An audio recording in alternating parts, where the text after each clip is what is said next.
31's Breken spoke with one of the founders of the nonprofit and a board member to find out what's next.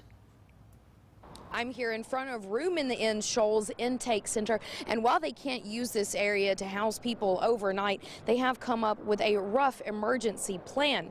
They said that if temperatures drop below freezing, where it could mean the difference between life or death, some churches have stepped up to say that they will house the homeless. And while this solves some emergency problems, it doesn't solve all of them. If we can't do that, then we probably should just close our doors as a church. We're called to take care of other people, and I mean, it's the simplest of simple. First Baptist Church Center Star will open its doors in emergency situations rather than risk someone losing their life in the cold. Deacon Jonathan Johnson is also a board member with Room in the Inn. He said the pandemic has really complicated things for homeless people and the nonprofit that's here to help them.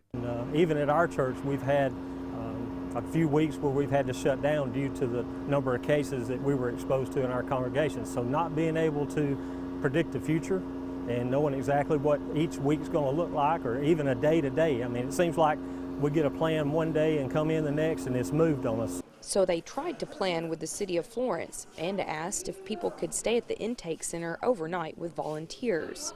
And the city's response was that our building was not zoned for overnight guests, and that there were some restrictions on a life safety plan.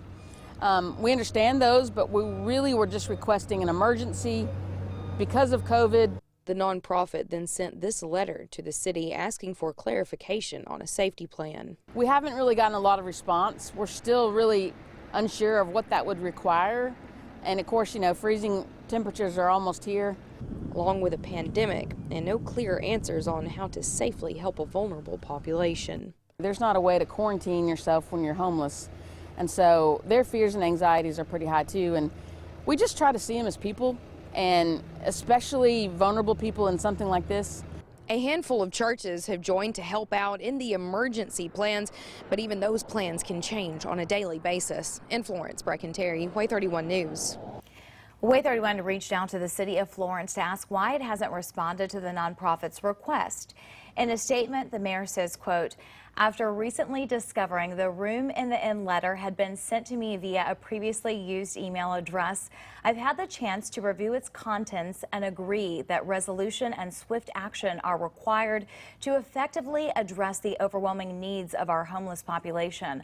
I welcome an opportunity to host a larger multi-agency discussion surrounding this issue."